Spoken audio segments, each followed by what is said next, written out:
BJP AP chief Purandeswari CM Jagan పై చేసిన వ్యాఖ్యలపై పోసాని మురళీకృష్ణ మీడియా సమావేశంలో స్పందించారు. చంద్రబాబు తన పదవి కోసం ఎన్టీఆర్ కు వెన్నుపోటు పొడిచారని, పోలవరాన్ని చంద్రబాబు ఏటీఎంగా మార్చుకున్నారని ప్రధాని మోదీనే చెప్పారని పోసాని గుర్తు చేశారు.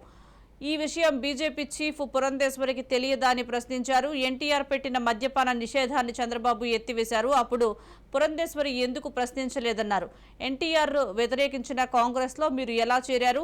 బీజేపీ ఓడిపోతే మళ్లీ కాంగ్రెస్ లో చేరిపోతారా? నిత్యం రాజకీయ పార్టీలు మారే మీకు ముఖ్యమంత్రి వైఎస్ జగన్మోహన్ రెడ్డిని విమర్శించే అర్హత లేదని పోసాని ఫైర్ అయ్యారు. పురంధేశ్వరి బీజేపీ అధ్యక్షురాలు కాగానే సీఎం జగన్ ను